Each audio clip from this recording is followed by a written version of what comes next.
Hey, what's going on here, folks? It's another video here with Kurt and Make It Last. So if you're a returning subscriber, you may not be watching this because it's just a simple maintenance oil change video. And maybe you're just clicking on this, you Googled it, how to change the oil on a pickup truck or specific to a Tacoma. And if you are, we'll stand by and I'm going to give you some much valuable information that you want to know besides just dropping the oil out of the pan and changing the filter. There's a lot of stuff related to a truck that should be checked. A lot of people aren't aware of this. Half the times when you go into these dealers, they only do half the stuff because they're flat rate techs and they're pushed for time and they just want to make money. So this is a real thorough oil change, and it's basically the way it should be done. And if you're picky about your vehicle is going to be picky with you, and it's going to, it's going to stay good for a while and it's going to last. So without further ado here, I'm inside the vehicle. I'm going to start off with a simple, it's just a maintenance reminder light on a Tacoma. So if it's a second gen Tacoma, this is how it's going to be. I believe it may vary a little bit from years, but I believe it's all just basically going to be about the same. And while GM vehicles and other Hondas and things may have different lights, like they might actually have a service engine, or not service engine, service vehicle soon, or some other light related, they're going to vary too on how you actually reset them. But this is how you reset it in this one. And then we'll get outside the vehicle and we'll get to the point and get this done. So again, if you're watching this and you need some help, or you want to know something about what I've done, feel free to leave a comment, leave a thumbs up if you liked it, and thanks for watching. So here we go. So 2011 Toyota Tacoma here.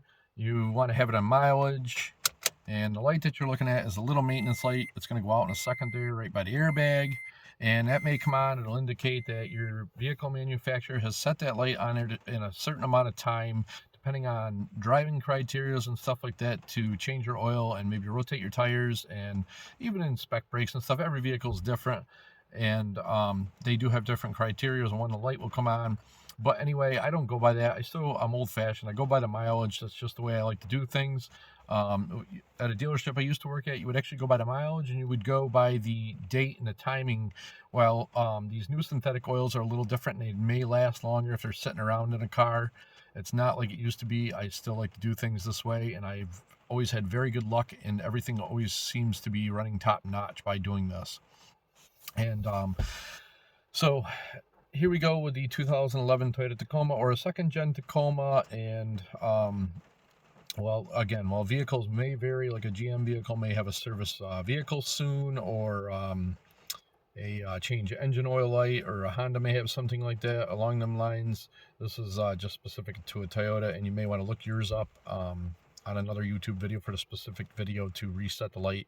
And again, it's not like it's a check engine light or anything like that, so it's not crucial. It's not ever gonna affect the vehicle's abilities and the way it's running. So here, if I can set the camera up here, I'm actually gonna get it. Let's see what we can do. Yeah, so I'm gonna set this up and show you what we got here. It's very simple. Just turn the key off. You want to have it on miles, and then you want to reach, let's see if I can do this and hold the camera. You want to reach into the trip button and just turn the key on while you're holding that, and you're going to see a bunch of little dashes go across the screen, and then zeros, and boom, there's your maintenance reminder, and that's all set. So I do that, and then I also just have a little ticket machine that prints a sticker, and that's how I remind myself when to change the oil.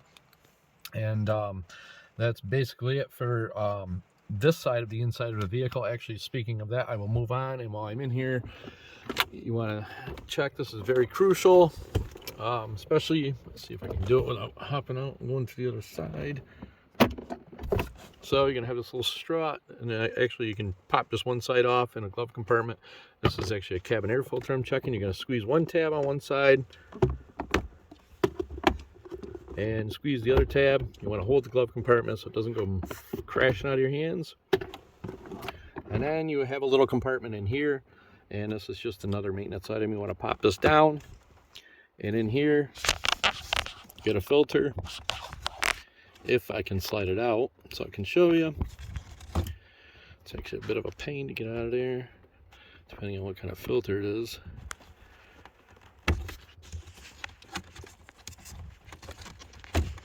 So it's not going to cooperate with me. It's actually stuck in here because it's a K&N and it's rubber. But anyway, you get the point. You pull the filter out, and it's an HVAC filter. It actually filters the air that comes in for your heat, and you want to check, make sure there's no mice or anything in there.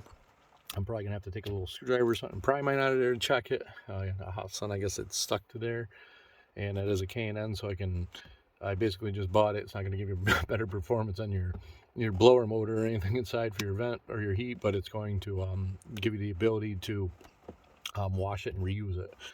But you can buy just a regular cabin air filter at any parts stores, and some do. They are a little different. Some come with carbon that filter the air a little better in different materials that they're made of. So that's one thing you definitely want to check. And you know, if you got some car that's been sitting around, or you just bought it and nobody's checked this thing, you could have a mouse nest in there. They're inside, and there's all kinds of, you know, they're going to the bathroom in there, and they're, you know, leaving all kinds of nasty stuff in there. And when you turn your heat on, you may not know it, or even if you do have some kind of a funny smell, that's probably your culprit, and you're going to want to get that nasty stuff out of there. So moving on, we'll get outside here and we'll go on from there. All right, folks, moving outside the vehicle here. If you're watching this, I know a lot of people like me, myself, if I'm looking for something, I'm kind of busy, I want to skim through and get to the point. I'm hoping if you're watching this video here, you're actually going to watch it full and then go and do what you got to do, because that's why I titled this video what I did as far as doing an oil change and doing it the right way.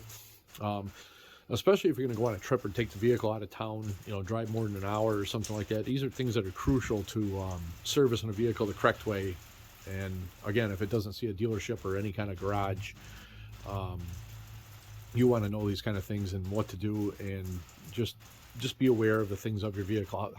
Even if it's just basic stuff you need to know, you want to be aware of how it runs and how different things work, so that if you bring it into somebody else, you can also say, hey, you check this, you check that, and you know that they're doing the service properly on your vehicle also. Well, there's a lot of other videos out there, and I'm not, you know, standing in a nice warm garage with a lift. I try to do the best I can to create the best content for somebody, and hopefully you're watching it and you're saying, well, you know, I really like this guy, the way he's showing me everything, because it sounds professional and it's not, you know, just jump in there and do it a hack job. So, okay, so moving on here. You got your brake fluid. You want to check the level of your brake fluid. It's a real good thing to check. It's really important. Obviously, make sure it's not below the minimum level. You don't want to fill it up past the maximum. You don't want to fill it at all if it's not below the minimum, because brake fluid, in time when your brake pads wear, this fluid will actually go down, but it shouldn't go down below the minimum. But as soon as you're going to put brake pads in this and you squeeze the pistons, it's going to go up, and it's actually going to overflow this if you top it right off to the below or above the max. And you know, you down the road, you go to put the brake pads in there, it's just going to spew out, because the brake pads, the pistons push all the fluid back up. So moving on there, you want to check your battery terminals, make sure there's no corrosion, make sure they're clean, make sure they're tight, and that's crucial to the vehicle's electronics, especially in some of these newer cars that got like 25 modules. Anything basically 96 and up is going to, well, even older than that, it's not as crucial, but it's pretty crucial with all the computers in these vehicles. So moving on here, obviously, you may be familiar with it, you may not be. Maybe you're just watching this video because you have no idea what the heck you're doing with a car. You want to check your washer fluid. It's crucial in the winter time, and fill it up with whatever the season is for washer fluid. Whether you got some, you know, my personal preference, I use a negative 25 degree, just a Walmart windshield washer fluid in the winter time, and I change it to the summer. Just use the blue stuff, and that's that. So moving on here, you want to check your air filter. Well, usually there's some kind of a hose running from the intake, and it'll kind of make you aware of where it is. And there's a couple of clips. You just unclip them and just, you know, pop this back, pull the filter out, and hold it up to the light and take a look at it that way. Make sure you can see light through it. Well, it's not a real bright day. I know the air filter's in good condition here. Okay, so that's, you know, it's all, while you're in here and you're under here, you might as well do it. There's no point in not doing it while you're under here. Moving on, you want to check your coolant level in your reservoir. Make sure it's not below the minimum hot. If it's hot, make sure it's not below the minimum cold. If it's cold, and make sure you also don't want it above the maximum. That could indicate a problem. Now, while every vehicle doesn't have this, you got a power steering fluid reservoir here. You want to check and make sure, same thing, your minimum level isn't below the cold level, and your it's not above the hot level when it's hot, and not below the, you know, hot level when it's cold. I know that don't make sense. It's not below the minimum hot when it's hot. There, yeah. So, Okay, that's that. I've got my oil placed out here just so you guys can see it. You want to get your owner's manual out, or sometimes most Toyotas and other vehicles have your oil weight on the cap. Just make sure it's the right oil weight. It's all personal preference on what you want to use as far as the oil. I use the mobile one, and I use the original Toyota filters too. I believe that's pretty. It's not crucial, but it's just something I've learned over the years that different oil filters, aftermarket ones, have different check valves and things, and these are related to specific of where the vehicle oil filter location is, and whether it's sideways or up and down, vertical, horizontal, whatever you want to say. There's different check valves and things in there, so I just always try to go with OEM no matter what kind of vehicle it is. And while it may not cause a problem, everything's kind of universal and made for whatever. It doesn't cost much more to put the OEM filter on there. So that's that. Moving on here, quickly, brake clean. This is just to clean off where the oil filter housing is on top of the Toyota Tacomas. If you're changing the oils or you're watching specific to Tacoma, yes, the oil filter's on the top of the 1GR FE V6. And I actually have a little mod I made. It runs the oil down to the bottom of the truck, so I don't have to catch it with it. Actually, while I'm mentioning that, if you do have a Toyota and you're watching this, the Toyota filter's right here, and you're going to want to take, there's actually a little rubber cap underneath there, a little nipple, and you want to pull it off there, and you want to put a bottle or something to catch the oil. I do have a tube that's ran all the way down to the end, so I don't have to fart around with that. Just change the oil, take the filter off, it'll drain into my bucket, spray some brake clean, clean it out, and I'm done with it. I don't have to try to fight to get a bottle in there. And that's one little mod I did. It's very simple. You just go into your hardware store, and I think it was, I can't remember exactly what the size was. If you want to comment, I can do a little research and find out what it is. And I know it was smaller than 3/8, I believe. But anyway, that's that. Moving on here, I told you about the brake clean for that, and if you want to wipe the oil pan off, it's not crucial. You don't need it. You want your 14 millimeter socket on a ratchet for most Toyota vehicles, or a wrench. And I got my little oil canteen. Well, I'm not going to show you. I'm just going to tell you real quick. I go around to each door, and I actually oil the latch, and I oil the hinges. That's another crucial part of why I'm saying doing this the right way. And I learned this in a hometown business. It was a dealership, but it was a small hometown business, and that's the way the service manager wanted things done at the time. And everything there always lasted. I mean, it's just the way things go. Anyway, here is your oil plug gasket. And while you don't have to replace this every time, I've got this out to show you today. I do it every 3 or 4 on my Toyota here. It's called the crush washer. GM, Ford, other makes, models might have a little rubber gasket, might have a little piece of copper, might have some aluminum. Just if you're not replacing it, be aware of the condition it's in, and also it can stick to the oil pan too, and it can also fall out when you're taking it out. So be aware of this, because you could have this fall into your oil pan, not even know it, put the plug back in there, and that's missing, and the next thing you know, you got oil dripping on the ground. Moving on, Toyota here, we got a 10 millimeter Allen socket. That is going to check your front differential. We're going to get to that later in the video. That's kind of why I'm doing this, and I've got it titled Do It the Right Way. You want to check your front differential. You want to check your rear axle. You want to check your transfer case. These are all things that need to be done on a truck. Well, you don't have to do it every time, especially if you just bought this vehicle and you're looking at my video because you're like, hey, I don't even know how to do the oil change on a Toyota Tacoma or any vehicle. You want to know what you're aware of. I know my axles are full, and I'm going to go underneath there and just show you how and where. And I'm not going to actually show you me doing it because I know they're full, but I'm going to show you the locations and what you need to do. It's very simple. So that's that. Front, this is for the rear differential and the transfer case, 24 millimeter for all you Tacoma guys. It's probably the same on the 3rd gen too. Well, this is specifically more for 2nd gen Tacomas with a 4-liter V6. I got some gloves here. Greasing gets nasty. I've got a grease gun. Well, it isn't a hand pump grease gun. I got it at Harbor Freight. It was actually in the used pile, and I went in there and took a chance and bought it, basically half price. You just go to your local parts store and pick up a grease gun, or Harbor Freight, or any store. Most of your hardware stores got grease guns and stuff like that too. You pick them up for like 25 bucks. So that's another crucial thing, is greasing. A lot of newer trucks and a lot of newer vehicles are doing away with it unless it's a 3/4 ton or half ton pickup, or GM or Ford.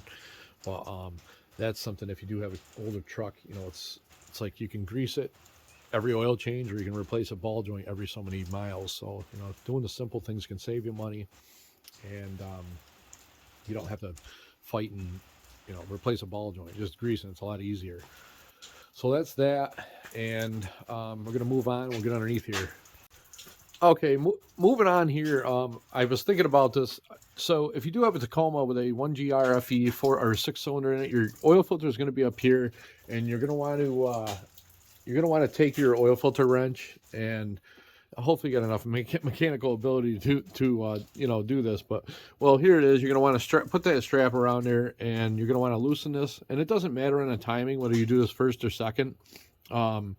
As long as you do it, you know, when you're wearing, you put your oil filter back on there. Because I was going to start off on the bottom, and I realized that the filter is on the top. So if you're watching this and you do have a different kind of vehicle, you may have your oil filter on the bottom. Most of them are going to be on the bottom. So do that first, second, doesn't matter. Change your oil filter. And if you do have a Tacoma, put a little bottle underneath here to catch the oil. And otherwise, it's just going to drip all over the belts and things like that. So we'll go down to the bottom here and move on. Okay, here we are at the bottom, and another thing I got to mention: if you do have a factory Toyota and you have the factory skid plate on here, there's going to be a couple 10mm bolts up here, 10 or 12, I believe. It could even be 11. You're going to have 2 up here, and you're going to have 2 in the back, and you're going to want to remove that and take the skid plate down. I don't believe there's actually a hole, so this one's, well, it's going to be a little different because I have an aftermarket skid plate on here. I actually have a hole up there. I can access the oil plug. You want to have your 14mm. In my case, I have a little bit of an extension to get past the skid plate, and I'm just going to crawl underneath here, and it's self-explanatory, and I'm just going to loosen up the oil plug.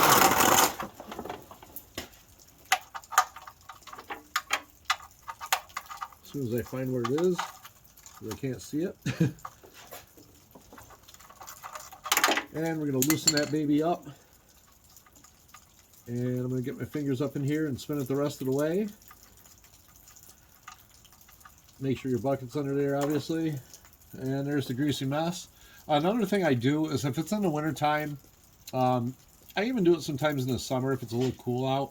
I will actually drive the vehicle, and you want to get the oil warm, and that's just a little extra reassurance that you're going to get all the oil out of the vehicle because it's going to be a lot thinner.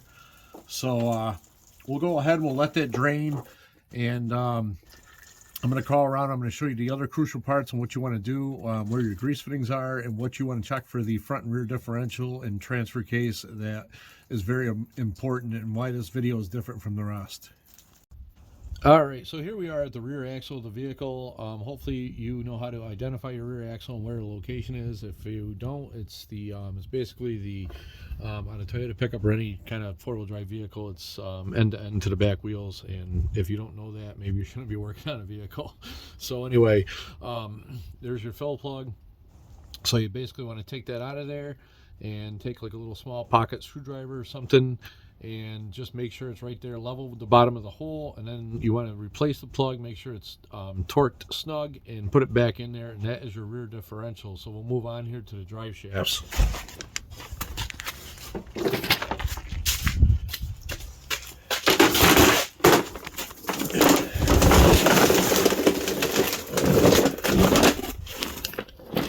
So specific to most Toyota Tacoma second gens, they're going to have grease fittings on the drive shafts. One at the rear there. It's right now. It's sometimes depending on the location and how you park it is where they're going to be. So you usually can get to it most of the times or wherever it is. So there's the rear one, and then moving on here, you got this one. It's on the bottom there, and that's the middle one. And then moving on here up by the transfer case, that's your other one there. And this vehicle, 130,000 miles, got the original U-joints in it, so it's a real good preventative maintenance to make something last. And it's a pain taking the drive shaft out and pounding them U-joints out of there, so it's really nice to be able to grease something and, you know, just have a simple maintenance item that you can prevent from replacing it. So that's that. I'm going to spin around here, and I'll kind of show you. We got the 24mm plug up on the top, And this is on the Tacoma. If you got a Ford or GM, and I forgot to mention it, with the rear end, the plug may be in a different spot, and the oil level may vary. So make sure you check out what the vehicle manufacturer recommends. Sometimes they're not all the way up to the top hole. Most of them are. So you want to take the top plug out, and you want to take a pocket screwdriver or something, or look in there with a flashlight, and then you also want to make sure the oil level is actually level with the bottom of the hole. And again, just put that back in there, tighten it up, make sure it's good and snug, and you know that you're full of transfer case oil, and you're good to go there. So we'll go ahead quickly. Bear with me. I'm rolling around a rough ground here. You want to move up, and well, I don't have to really show you. On a Toyota, you got a front drive shaft. So there's grease fittings on also that, up at the diff, and also back at the transfer case. There's 2 grease fittings on that, so you want to make sure you get them. And moving on here, and this is the stuff I'm talking about that's important, because if something goes dry, you know, you're gonna end up putting big money into this, either rear end, front differential, transfer case. You know, something's gonna cost thousands of dollars, and if you can't do the labor yourself, the labor is gonna be thousands too. These are real crucial components. So moving up here, there's your plug right at your front diff. It's a 10mm Allen. So you want to stick the socket in there, loosen it up. Again, check the fluid, make sure it's at the bottom of the hole, and tighten it back up and put it back in. If you have a Ford, GM, maybe Nissan, they're probably going to be different. But that's that underneath the vehicle. And if you need any help or anything, go ahead and comment, and I can try to answer you back. But them are real crucial things you want to check while you're underneath there. And of course, you can check your tire pressure and your tire tread and stuff like that. But that's that. So we'll continue on here. We'll get the oil full and we'll wrap it up. All right, there. Moving on here real quick. Obviously, you want to make sure you got your oil filter on if you got one on the bottom, or if you already did it on the top if you have a Tacoma. And make sure your drain plug and your gasket are on there. And obviously, make sure you don't have double gaskets on your oil filter. That's pretty crucial. And after that's all done, go ahead and get your drain pan and get it out of there and move up to the top here. And if you have the 1GR-EF or 1GR-FE in the Toyota Tacoma or the V6 second gen, you're going to take 6 quarts of oil. I already got everything all set up here. You're going to want to take your cap off, and obviously as simple as just pour it in. And so I'll get the oil all poured in, and then we'll move on from there. All right, so we got the oil all poured in there. We're going to go ahead and replace the cap here. Tighten the cap. And again, you can double check, make sure, well, obviously you're going to have oil all over the ground if you didn't torque your drain plug and all that stuff. And we're going to move on here, and we've got the oil fill. We're going to go ahead and start it up and go from there.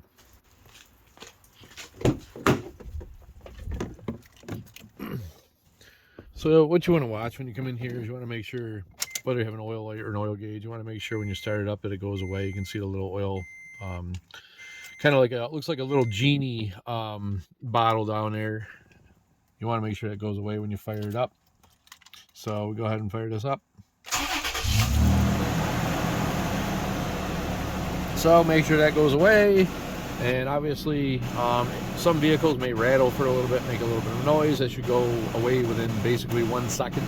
And if it doesn't, then shut it off, and you probably did something wrong, or you drained all the oil out of the bottom and you didn't put a plug in or something like that. Hopefully don't make that mistake. It can happen though. So that's that. You want to let it run for like about a good 40, 60 seconds, whatever.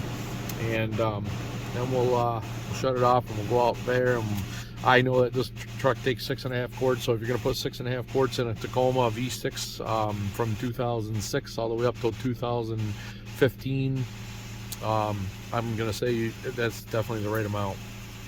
So we'll get out and we'll check it, and I'll mention a couple other things, and that's pretty much it. We'll wrap it up. Thanks for watching.